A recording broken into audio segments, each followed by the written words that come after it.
Anyway, I have two titles for this talk. The one that's in the brochure, it's using VR essays to understand brain activity. I thought that was interesting way back when, but I'm going with a more later one now, where I think they can take you inside the brain is really my point. Is, we all have seen pictures of the brain, since we were young, of temporal lobe, frontal lobe. But as soon as you go inside the brain, all that logic falls apart. I don't get it, because it's a complicated 3D structure. Even if you say, oh, it's like a house. It's not like a house. There's no floor, there's no ceilings, there's no rooms. So what is the brain like? And the answer is, it's not like anything else. So I set out to take people inside the brain in virtual reality. And this is probably 4 years in the making, 3 of them convincing NIH to fund it. Finally, I have some funding from NIH to create this, and I have some more on the way. So this is going to keep happening. Let me go through here. So that's my background. I'm a psychiatrist by training, but I'm a technologist by love. Back in high school, I was one of those nerdy kids that broke into the computer center so he could spend more time on the computer. Way back when, we had cards. So you bubbled your cards, and you sent them through the card reader, and that was your program. Things have advanced a little bit since then. But so I run a company that does R&D mostly through NIH SBIR funding. I'm interested in digital technology, still am, ever since high school. But I'm interested in how it goes with medicine. I didn't go into medicine so that I could just do clinical care, and I didn't do technology just so that it would be cool stuff. I like merging the two. I think there's an amazing potential of technology to pull these two together and be value, which gets to my disclosure. I'm not trying to sell this. This isn't commercially available. This is still research in progress. In the end, probably the basic platform is going to be open source, and then the products that come out of the basic platform is going to be what people sell, including us. But my full disclosure is I've talked to several people who love VR, and I beat them all. Basically, I have more enthusiasm for VR than anybody you've ever met. And I'm going to convince you I'm right. That's the goal here. All right. So first of all, there's my world. My world is to show you, see how headset-based immersive technology really is unique. I mean, my analogy is the smartphone. When that first came out, everybody was like, oh, how nice. Apple's come up with a new phone. There's not a person in this room who doesn't have this in their pocket. There's not a kid out there who doesn't stare at this 70% of the time. This has taken over the world. And in my world, that's what's going to take over the world next. Apple TV and the watch and all these other things, they're just distractions from the next cool technology, which is the one in front of me. But I'm also interested in your world and how you can see immersive VR being useful, whether you're using it already, whether you have visions of what it can do. So that's the other half of what I want to do. First of all, I'll go through my world. Like I said, the brain, which you saw briefly, and we'll do more demoing of that, was my first love because, as you mentioned, neuroanatomy is basically impossible to learn. I mean, if you talk to neurosurgeons, if you talk to neuroanatomists, this is a multi-year process of trying to build this image in your brain of what is the brain like. It's not an easy task. I would argue 90+% of physicians have no clue really what the brain looks like and feels like inside. They have a factual knowledge. This connects to this. But if you said, so how does that really happen? Their answer would be no. The problem is we give all these drugs out to help people. Again, I'm a psychiatrist. To change the brain. Most of depression is treated in family care. We've got anxiety meds. We use antipsychotics for bipolar. We have weight loss meds that are now off that all are affecting the brain. They're not affecting the stomach. They're affecting the brain. Most of what we do affects the brain. So we have a bunch of people from medical school onward with no clue how the brain is structured and they need that. Or they just do what somebody tells them to do, which is incredibly dangerous. The second thing I do is on preparatory guidance, and I'll show you a little bit of that at the end. We have a simulated clinical environment. The whole purpose is to use VR to help, I call them pre-medical students, medical students, and medical students to know what's coming. I want some of those pre-medical students to change their mind and decide, I don't want that, so they don't waste their time. I want the pre-meds to really decide this is their passion, and I want the medical students to say, well, you've already committed. It's tough for you, but you need to be ready for what clinical care is like, because they have no clue. It's a very different simulation. I'll show you that. The last is food fight, which I'm also interested in, which is a food fight, and I can show you some images of that. It's hard to demo it here. It's for kids to help them with food selection, food rejection. It is a food fight. There are foods being thrown at you. You're capturing them. You're doing stuff. But the whole goal is to give your 10-year-old, your 12-year-old, a game they're willing to play, and a game you're willing to buy for them, and a way that they can start to practice some of this food selection. I mean, they sort of know, but action has consequences. So the act of rejecting candy and pizza and the act of accepting a vegetable, I believe, will actually lead them to more likely reject foods that are not healthy for them and accept them. And there's lots of neat evidence that this process of accepting and rejecting physically actually affects the brain. So that's my world. I have a Twitter, and it's up and right now.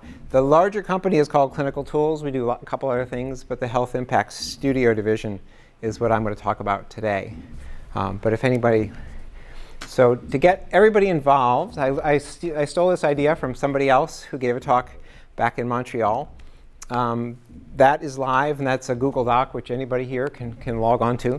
And I welcome people to hit that URL and add in your thoughts. Say, oh, I'm interested in doing this. And it's available for everybody. So it's all public, so don't put anything private on there. But what's neat about Google Docs is, and I can get it open as you type, everybody else can see what you're typing. So feel free. And luckily they had SPUCF, Sears Play UCF, which is where we are, as a tiny URL. So that's all live, and I look forward to people putting in some ideas. On that URL, the latest version actually has links to a lot of what we do as well. So you won't have to worry about, where are all those links? How do I find them? They're all on that page. For anybody else who gives talks, I thought this was really effective the last time. It really helps get people engaged and see. So I hope it works for me. First time I've tried it, so we'll see. Yoo-hoo. Come on. All right. We're going to get to the demo soon, because I don't want people to fall asleep too quickly. First of all, there's a whole bunch of garbage out there that are VR headsets. There's Google Cardboard. There's the versions that take your phone. I would discard all of those early versions. That was really nice of them to help us see, but all they're going to do is convince you VR is not that cool. So I say don't even bother with that. Then there's the high-end, the Vive, the Rift. I still think the Rift is really cool, but that's only for the people that really want to develop. There was the Go. The Go is just not going to be sold. I don't think it is sold anymore. So what we're left with is essentially now the Rift S and the Quest, both from Facebook. I don't work for Facebook. I don't have $1 in Facebook. I don't even use Facebook. But I think those are the two to focus on. And then I'll show my real bias. I would dump the Rift S as well if you care. The Quest is amazing, and at a price point of $400, why would anybody want anything else? You can liken this to the Xbox when Microsoft came out. There's no chance that Facebook isn't losing a ton of money selling this hardware. This is how they're going to enter this market. This is how they're going to eliminate all the competition, and I think they'll succeed at that. So whether you agree with monopolies or not, tough. I don't think there's going to be there's no way anybody's going to compete with this product, the Quest, for $400. There's just no way. And let me give you a quick thing. So why go for the Quest? It's $400. There's no computer. There's no wires. It's easy to set up. You can buy it on Amazon. It ships to your door. It has much less motion sickness because it has more degrees of freedom, and I could talk about that if people really care. But basically, it knows where your head is. The Go did not. The Go got me sick. This thing does not. It's another reason why I wouldn't use the Go. If you develop on the Rift S, you can easily move to the Quest. So you probably are going to develop in a Windows environment using Unity, but you can easily migrate to it. And it's obviously where Facebook is going, because they have total control over this. It's their hardware. It's their software. They have the store that controls this. They have total control over this product. This other one, who knows what you could do with it with the Rift S. And of course, my final reason for why I focus on Facebook is, I don't know if people saw the $5 billion fine they got recently. People heard that? Well, that's a nothing to Facebook. I mean, that's just not going to stop them. They're going to continue to be miserable with our privacy and do all kinds of things. So, why is this has less motion sickness than Go or any other VR device? I wouldn't say it less than others, but less than the Go. The Go could see this movement. The Go could not see this movement. And so it was really disturbing when you would go left and the image would not go left. And so basically you had to hold yourself very rigid, which is almost impossible in VR, to not want to go like this. But as soon as you went like this, the whole world was falling. And so that's been eliminated, because this can see all that. Yes. Yes, that's the difference. So they bought that with this. But you can see, I mean, they both have the same cameras. It's really the same experience. It's just one's running on Android, and everything they control. The other one's trying to work with the disaster that's Windows, which is sort of a non-standard standard, and all the various video cards. So it gives you most of what you want. Anything else? Oh, OK. Anyway, they have the money to fight this battle, and I don't see that money suddenly going away. So the whole key, why I want to show you some of this, is the engagement is, to me, the key for simulations, for games, for training, for everything. You know, if everybody here is like this, like I'm taking a class, and it's kind of fun. They show the lecturer talking, and then occasionally they flip it around and show the audience. And you can see everybody's like this or like this. Like, they're learning nothing. I mean, honestly, they're going to go home and probably watch the lecture because they weren't paying attention during the lecture. So we have to engage people if we're going to get them to learn anything. So this is what this is hopefully going to do. And part of engagement is self-expression. We have to give people the ability to kind of choose where they're going, what they're doing, try things out. Role-playing, they need to, and that's not going to be in this first demo, but I think that's a key thing that this can do is do some role-playing, and I'll show you that in the second one. And finally, there's this whole issue, which I could go on forever about, which is immersion. And I think that's the real key, is if you're not immersed in something, then there's this annoying banging happening in the background that's disturbing you. There's the neighbor next to you who, I was just in France, who didn't shower. And it's like, so it's really hard to focus if you're not immersed. But once you're immersed, you know, it all goes straight in. And so I think immersion is the real key here. And if you are going to create VR environments, it's got to be immersive. All right. So I've already hit the distraction issue. The other big one is replacing the real world. You know, the real world is not really that exciting in the end. You know, I mean, this is a very nice room. But this room could be really cool, right? If this were virtual, I mean, this could be off in space. You know, it could be brightly lit. There could be little monsters. So you can replace this real world with something really cool in virtual reality. How many people have been in virtual reality? So anybody who hasn't, come down afterwards and put on the goggles. Cool. Because you really have to. You have to get into virtual reality to understand it. You're not going to understand it from here, and that's why I have this here. But anybody you talk to in virtual reality, ask them, so what have you done in virtual reality that embarrasses you? And my version is I'm in virtual reality, and I've got one of these little hand controllers, and I'm showing it to somebody, and suddenly, somebody taps me on the back. Oh, Brad, there's somebody who wants to use the VR. So what do? I go like this. Well, there was no table. The table was in virtual reality. And I go, boom, it lands on the floor. In my mind, this table existed. It was there. I mean, if you said, why did you do that? I'd say, it's there. It's not there. I've seen people sit on chairs that don't exist. People run it. People stop. Your analogy is excellent, that somebody put a virtual building and said, step off that building. No one is going, in virtual reality, is going to step off that ledge and do a Spider-Man and fall off the edge. They're just not going to do it. If they are, you got to worry. I mean, it's real. And I've seen a version of that What the? She wants to step off the building. Go for it.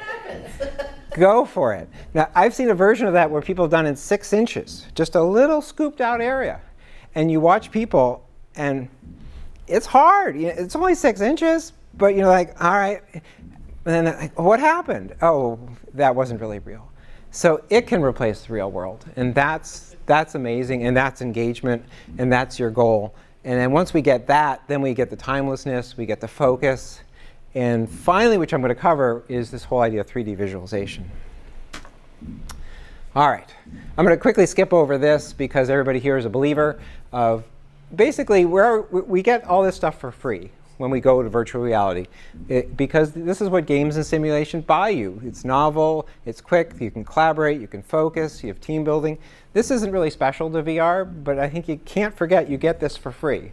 As soon as you go to a game-based model or a simulation model, as opposed to this lecture model, we can get all that. So we don't need to worry about getting that part. All right, let's try a demo. So this is VR brain exploration. I think I've covered a little bit. And do you want to demo it again in the show? So basically, and for anybody else, come by afterwards, or come by just on that tiny URL, send me your email or say, hey, let's connect, and I'll show you this, or I'll show you the Rift or whatever. So basically, I wanted people to be able to see the inside of the brain and to be inside the brain. Because for me, you can't understand a 3D object unless you're inside it. And again, let's back off to a house. If I just show you an architectural drawing of a house, you're not really going to feel like you know it. But as soon as you go into that house, it suddenly makes sense. You're like, oh, I see. Yeah, the kitchen's a little bit small. The windows are in the wrong place. So you're going to suddenly understand that house. Well, I can't take you inside the brain. It's only about so big. But I can take you inside that. And even then, if I were to get you inside a real brain, you'd say, well, that's just a glob of gelatin, really. I mean, there's nothing interesting about this thing. It's gray. What is that? How does that help me? And people who slice it, it doesn't help. So in 3D, and just to back off a little bit, this is a full 3D model. This is not a bunch of slices put together. It's what other people do in VR. This is a full 3D model. It's all done in Maya. And we keep expanding the model. And so with the 3D model, we can make things light up. We can make it so this item, we can give things labels. We can move things around. We can create tracks so we can show you. We can have little electronic things that go back and forth. So you can get inside. So this is kind of our first stretch. I've told the programmers, first of all, I want people to be able to explore. Because if you can't explore, then we don't know where the objects are. But the next step is to turn this more into a game. Because obviously the brain doesn't just sit there. The brain's kind of cool. Things are constantly being thrown at it, whether it's visual stimuli, sensory, or whether it's drugs. So say you have a patient who's addicted to a drug. In virtual reality, you could see what's happening when the opioids are sneaking through, get through the brain barrier. They stimulate this part of the brain. The reward cycle goes like this. It changes your frontal lobe so that you can seek more of that drug. You can see that. The question I have as we go down is, does that actually change people's behavior? Does the knowledge of how it works? I think we already have the answer. I mean, why would we bother to teach people what hypertension is if we didn't have a way to explain, oh, hypertension, that's what caused this? Why would we teach people about antibiotics? We understand how these things work. We don't understand how that works. So I think an understanding will change the patient's behavior. So it isn't just for medical students, though I agree. This is probably the only way to teach them it. But I think patients will gain value as well by seeing how the brain works. And that can be weight loss medications, which are sold quite aggressively right now, to see. And actually, if you look at the brain and weight loss, it's far more complicated than depression or addiction. So you start to understand, why am I taking this pill to help me with weight loss, and why isn't it working? Maybe it's affecting the wrong thing. You're quite adept at that. That's great. Does anybody have one? Go down to the floor, I think, and open up the control panel. Well, no, I mean, yeah, you might have gone too low now to see the control panel. Where'd it go? It's hard. One of the reasons why I want to have a demo is that so people can see that in 2D it's completely different from what it is in 3D. Yeah, the control panel is right there. There you go. And then do guided tour. So this is where we're going next, is to show people Because when you're first learning, you need to understand, now, this is just going to be a guided tour where it's going to take you through all by itself. And it's going to ask you next. So in theory, people would go through a tour first, get a clue of what's going on, explore a little bit, and then play the game part of it to actually manipulate the pathway that they're going to see through here. I think it's going to want you to click on next. There you go.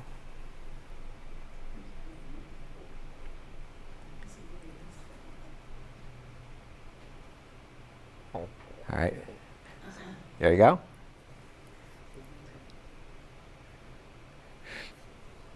So the little guide on the left is there to kind of help you if you get lost. And this is just kind of our first, this is a couple weeks worth of work. This is where we want to go next, is put a lot more effort into this and to help people. Yes. Yeah. Yeah, and there's still lots of work to get done to get this simpler and easier. And again, it's hard to see it in 2D. In the real world, it kind of makes more sense. The whole goal is in this process, you're starting to build a 3D image of the brain in your brain, which is really hard to explain, but that's the real goal. The goal is not that you have to use this for the rest of your life. The goal is that you have that 3D image. If I go back to the house analogy, everybody in this room can probably walk through in their mind the last house or apartment they lived in. They probably know exactly where all the doors are, the stairs, about how many stairs there are, what do they do at the top of the stairs.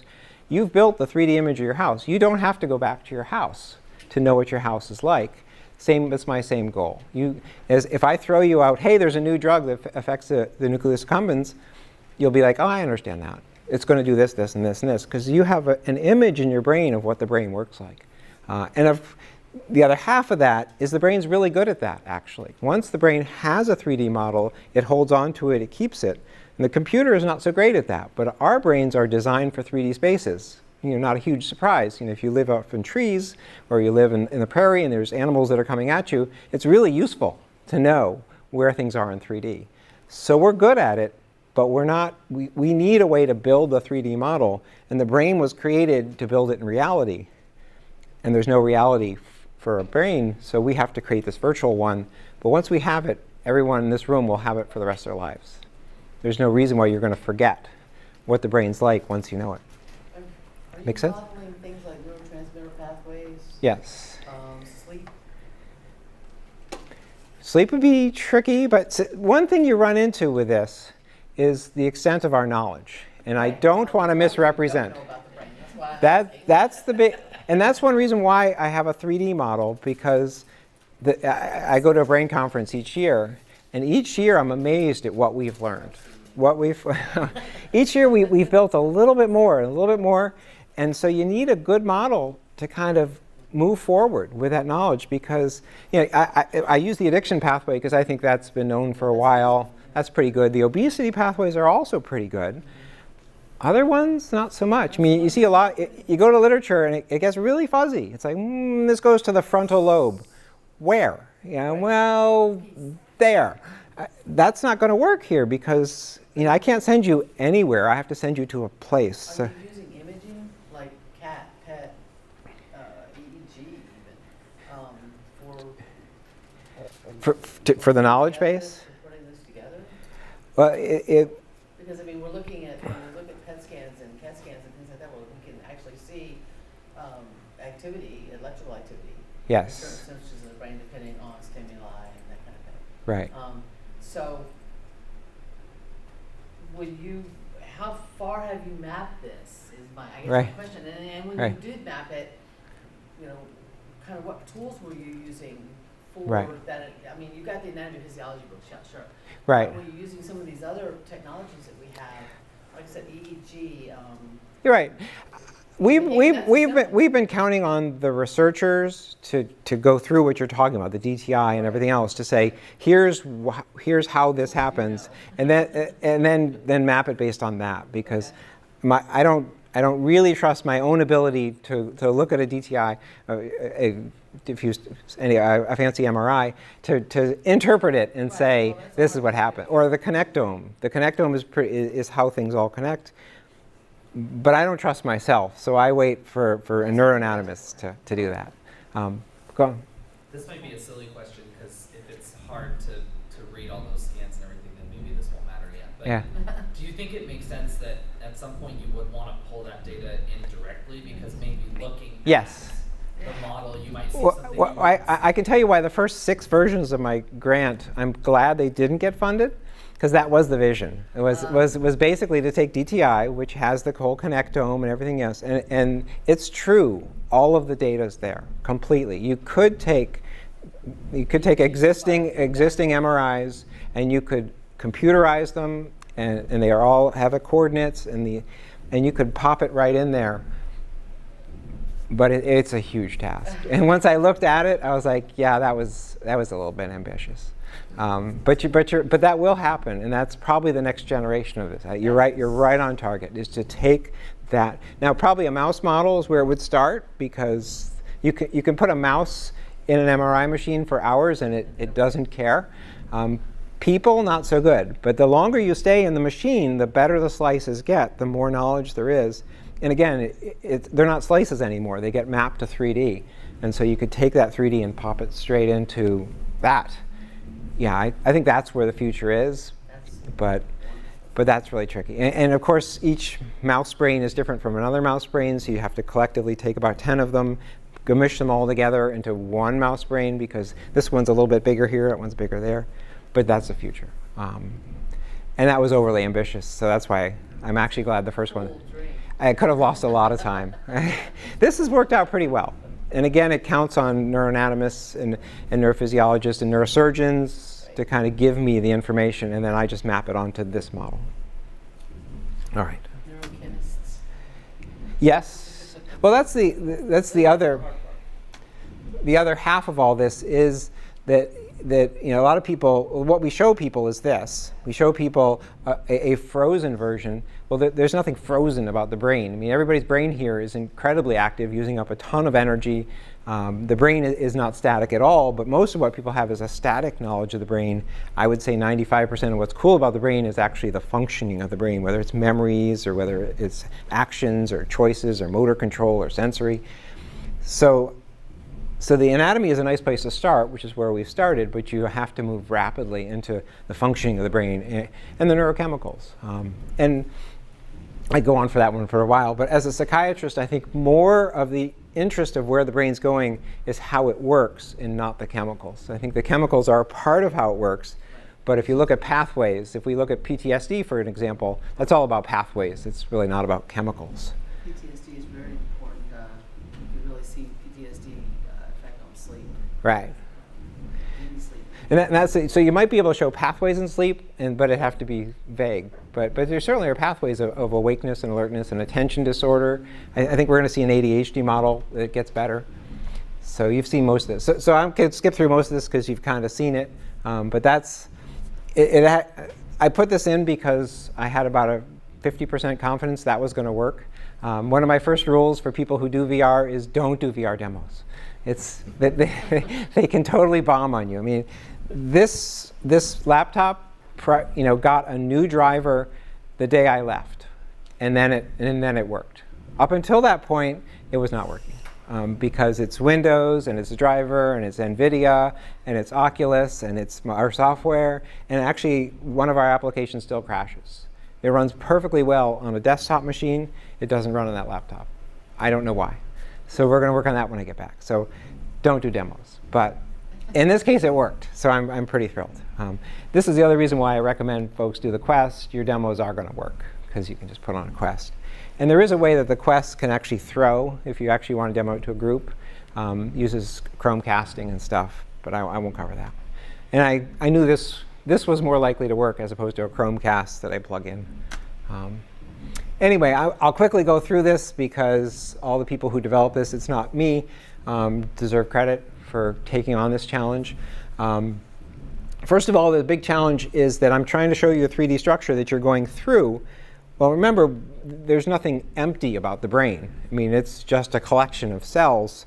And so how do you show a solid object that you can migrate through? That was one of the things I didn't really realize. In the heart, it's relatively simple because the inside of the heart is empty. So I could show you blood pathways through the heart. It'd be pretty simple. Ditto kidneys as tubules. the brain, there's no emptiness inside the brain. There are some vesicles and stuff, but anyway, there's whole gray matter and white matters, and so which are we going to show? The communication pathways are really hard to show because they're dynamic. They don't just sit there. That's a challenge. And they have all kinds of good explanations of how they use dissolve effects. So as you go through, basically there's a cone in front of you that's wiping out stuff in your way. You can think of it as swimming. And so you're pushing away the stuff in front so you can see the stuff behind. It's pretty impressive what the programmers can do, as well as the 3D people. What's that? Kind of like a dissection. It's very much like a dissection, but and then when you back up, it can fill back in. So it's very much like water. So it's pretty cool. I'm really impressed that the people have been able to figure this out, and I'm not convinced other people have. Just to, again, we probably need to see, but we can understand the hippocampus better. We can understand the amygdala better and how things work. You mentioned dopamine. We can talk about neurotransmitters. We can talk about. So in 3D, one can do all of this other stuff, as well as start to connect brain structures where we think they do. I'm always leery of this stuff down here, processing, motivation, aversion. I mean, to reduce the brain down to something simple is not being honest. I mean, these things, and to say, oh, well, there's like there's the motivation thing, and then there's the aversion thing. It's not that. I mean, so, yes. So I'm leery. So I think that's generally true. It's dynamic. Some of it might not be true, and I don't want people to go too far and say, oh, that's what that's what the accumbens does. Probably does a little bit more. Probably does a little bit less. But we can give people some understanding of our sections. I'm going to show some. I had them just put together the very fancy thing, just so I could point out to you again just how impressed I am with them of what it takes. So the multi-poly model of 3D images, the ZBrush, we've had to do all kinds of fancy things to the mesh to hide things and show things and reduce things. And you mentioned how we get it from fMRI, DTI, and other stuff. All right. I'll quickly show you my food fight application. That's what it looks like. Like I said, I can't get that to work on this one. It's working on the Quest, so if people want to see that. But it's basically what you're doing in food fight. Let me see if I can pull up the website. How much time do we got? Like 10 minutes? 10? Yeah. Let me see if I can. My images of food fight are pretty good. All right. All this stuff is easy to find. foodfight.healthimpact.studio, brain.healthimpact.studio, burnout. I'll show you all these. So I'll play my trailer here. I don't think I have the sound hooked up, but who knows? Maybe it'll work. Oh, it's playing through this thing. Well, it's kind of annoying and obnoxious anyway, so that's okay.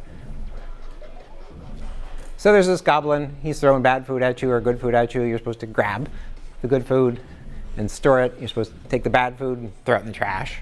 We're going to add other stuff. There's various power-ups to kind of to get at him. So we're talking about a 12-year-old here. We're not. So the whole goal is for it to be engaging, but in the process, they're learning. Keep that food. Chuck that food. We're going to add on like a tray so you can start to build meals. So there's no sense of getting 7 apples. You need like 1 apple. You need some kind of other healthy food, some water. And then once you have a tray, you can power up and do something else really fancy.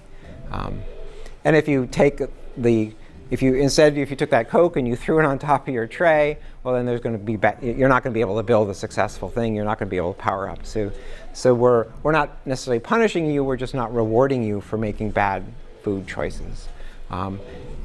I could go on forever about this because my other interest is obesity. We're really careful about bad versus good, and where we're going with this is probably meals, because a vegan is going to be different from somebody who believes in a Mediterranean diet and somebody who's diabetic. So probably where we're going to go with this is you would choose a diet, or your mom would choose your diet, or your dad would, and then bad versus good is determined by the diet, not necessarily by my opinion of what's bad or good. For now, we're going with what I consider to be obvious, which is sugar-sweetened beverages as bad. I think beyond that, it gets really tricky to call things bad. So that's what you're seeing here. But eventually, what I want people to do is kind of choose a diet and say, this is what I want you to eat. Because if kids growing up in a vegetarian household, then the mother and the father is going to want to push a certain kind of food choice in that household. Does that make sense to people? Okay. And again, that's all online, and it's all running up on the Quest, and I could show people that. So we've got another 5 minutes. Let me try. Final thing I want to show people is I'm a big believer in role-playing. There's not a lot of role-playing in this at this point. I'm not sure it really fits in very well. But obviously, role-playing is a common game strategy. It gives you the ability to kind of step out of who you are and try different personas and try different choices that you may or may not choose. You can practice, take action. So that's my final interest, is in using VR in role-playing and again, that doesn't have to happen in VR, but VR adds the immersive part of role-playing so that that whatever thing you're taking on is much more personal to you. Before I zoom ahead, I'll throw in the thing I always say, if anybody does develop VR, is because of that, failure is not an option. Not success is an option, but failure is not an option. So you can't have a VR simulation where the person dies. It's just you don't even think about going there. It's too real. And so somebody in VR, if they die or they get is going to feel really bad. And there are examples or where the patient dies. There are simulations in VR where people are manipulating a patient and the patient dies. A lot of those people, if they're medical students, can feel like, oh, I must be a bad doctor. I killed them. You say, how can that be? It's just a virtual patient. Well, that's true in 2D. The emotional response. Yeah. Yeah, it's not. In 3D, the emotional response is huge. So don't go there. I mean, and if you see it, tell people stop that. It's not good, because we talk about PTSD. I mean, don't scare the heck out of them. I mean, like you said, like you mentioned, stepping off the building. I know that's a great idea. You know, do we really want people to deal with the? I mean, even somebody who has a fear of heights, I don't know that I want them to step off the building. Maybe walk closer to it and feel okay. But if you're afraid of heights, it's not a stupid idea, right? I mean, like, heights are bad. I mean, we have that horrible thing that just happened with the 1.5-year-old on a boat where it fell. I mean, heights are bad, so we don't really want people going off the edge, but we do want them able to walk close to it. I mean, you can't really appreciate the Grand Canyon from 50 yards away. You got to kind of go closer to the edge, but don't jump off. So be very careful. Let me show you this. And this I actually can show if we have a minute or two. So what I'm interested here is preparatory guidance. I mentioned pre-med, pre-med, medical students. This is an ICU simulation. And my concern is that people get themselves into clinical care without a clue of what they just got themselves into. And that if they could kind of undersee it before, one, they'd be ready, or two, they'd decide this is a mistake. I mean, I don't really give a darn about patients. I don't like the noise. This isn't for me. Invested a lot of time, energy, and schooling into when they get to clinicals, and to find that. And that's already, had some time in. And the problem is, having done the medical school route, once you get on the train, you really can't get off. I mean, ask any medical student about debt, and they will go on forever. This is kind of like talking to physicians about burnout. They'll go on forever about debt because the debt is enormous. So once you hop on the medical school train, your only way out is to become a doctor and earn tons of money and pay back all that debt. Hope to God you can do your clinicals. Yes. And so my whole goal is to catch people early and to say, are you sure this is what you want to do? Let me see if I can get this up and running so I can show you quickly. Oh, here, we can do it this way. Oh, and I forgot my, so we need to kill this one first. Alt F4. Yes, Oh, come on.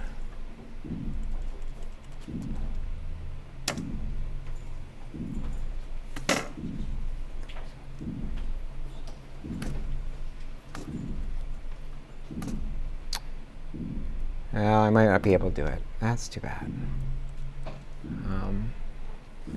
I can run it. I'm just not sure what they'll compete with each other. Yeah. Well, the other thing why I wanted to show you is that you can also, there's a lot of people give talks on how we can change attitudes in VR. And so one of the issues, of course, is diversity and representation. well, we can choose whoever we want to be in VR, and we don't have to go with the same image. And so that's why we added Mrs. Schnitzel, or Dr. Schnitzel as the attending doctor. So it's, oh, well, you're seeing it. Okay, well, let's do that.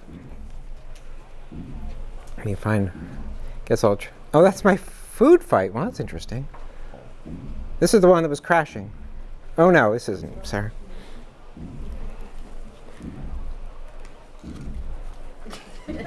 All right. Almost got the apple. You did it again. Hang on here. Table. Hold the A button. Oh, this is the wrong one. Let's try this one. Rift. Like I said, don't do demos. Mm-hmm. Well, that's interesting.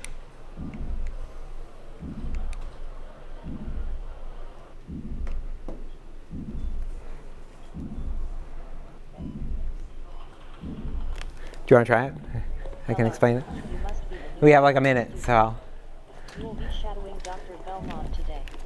Since it's your first day, Here's this. focus on not becoming burned out. But just remember It's kind of hard to hear because it's going through the headset.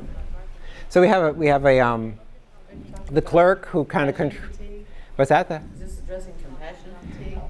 It addresses a little of everything. It addresses the stress of the environment. It addresses how you're not the top dog anymore. And medical students were the top dog, and you're basically just this lowly person, and you're going to get ordered around, and nurses are going to know more than you know. So it addresses sort of how to work with people in a team. It addresses sort of, sickness of how sick people are, and that sometimes people are grumpy. Your fellow resident might be grumpy because they were up all night. So we could start to address a lot of issues that are true in clinical care that aren't true in the multiple, part one of the exam for medical students is still a bunch of multiple choice questions. And so they grow up in this, oh, what's the right answer? A, well, I'll just guess it's B. Well, this is a world where guessing doesn't work. You don't just guess, you have to know. Don't fake it, we do that here. So we get to try a lot of this stuff out. And then when they do hit clinical care, they know what they're getting themselves into. And the reality is you don't really want to drag a lot of medical students to the real world. I mean, they don't know what they're doing. They're going to get in the way. So I think this is a more efficient way to do it rather than drag 20 medical students onto an ICU and have them be this glob that kind of gums up an ICU as well as introducing infection. So I don't think I have the navigation on this one down. oh, did it stop? Yeah. I think you might have to find the next thing. I'm not sure Got where. the buttons are going left, right, but Oh, so we added more people. That's okay because I think we're running out of time anyway. So we added more people, so you can see all the little people wandering around to kind of make it realistic. And you're not seeing how immersive the noise is, but it's noisy and there's beeping. The reality is it's a tenth the chaos that's really in an ICU. If I put you in an ICU, you'd instantly want to get me out of here. There's just too much noise, there's too many people, there's too much happening. But we can introduce a little of that, and that's why I added the little people wandering around, because I want people to see it's bustling. I mean, there's no, if you stand, they'll run into you. I mean, you've got to move out of the way. I mean, these people have a purpose. They're going somewhere. It's kind of like New York City. I mean, you can't just stand there. You've got to be kind of looking at what's happening and being aware of the environment. So anyway, that's what we're simulating here. Let's see if I can finish off my talk here. All right. So anyway, that's HealthImpact.studio. That's what we do. If people want to see some of this, again, if you get that tiny URL, I'm trying to remember what it is. I'll go back to it and get it. You can email me. It's pretty simple, bradtanner@gmail. Or we have a form online. What we're probably going to do is find agreements with people to actually send the Quest back, first of all. But then we'll send the Quest to people with everything installed. They can put it on. They can try it out. They can have people in their organization. Hopefully they can give us some usability tests of what worked, what didn't work. Hopefully send it back to us, so then we can send it out to somebody else. So that's our early access program.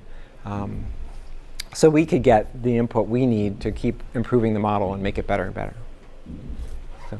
Is there any ability if we or our companies want to do any development with this or not yet? is Like if Oh, with so the- you with want these us to- products? You want us to demo it and let you know how it's going. Like, what if we want to build on top of it? Or Sure. Yeah. Yeah.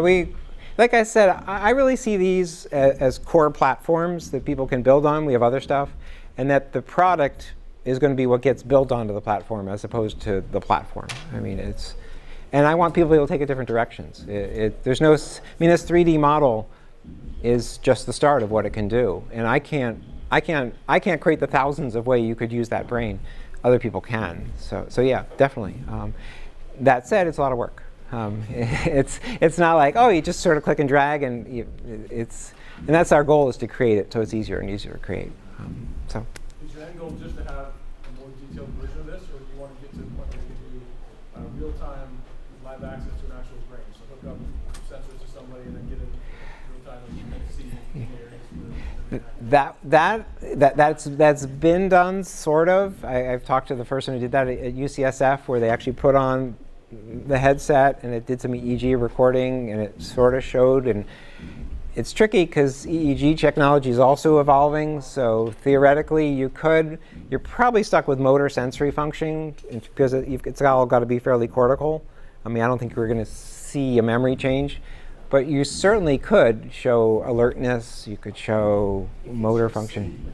Yeah, sleep stuff. For your particular project, or? I think that's a potential use of it for sure.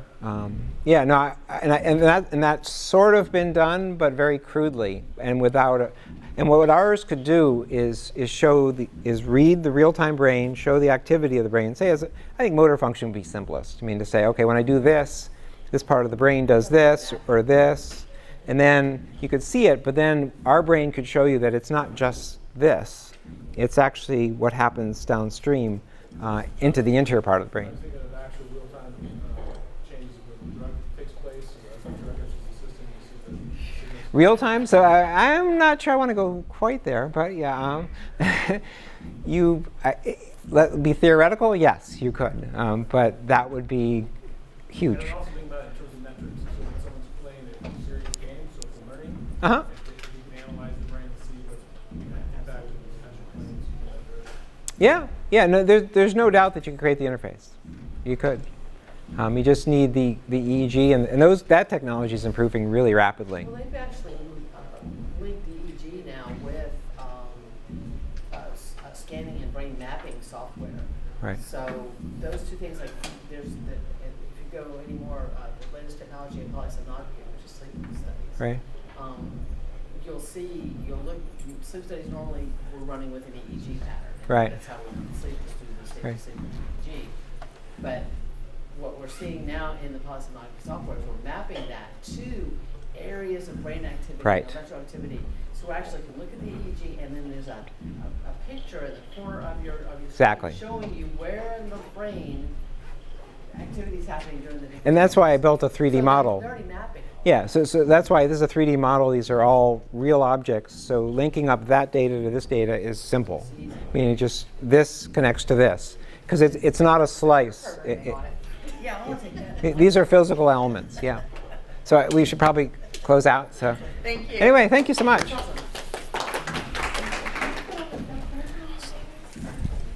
Yeah, I'm going upstairs. Upstairs. You're going to 257. Oh, I'll let you get it. Unless you get trapped in here and then you're going, oh, okay. Great. Sorry, I'm not sure who's demoing.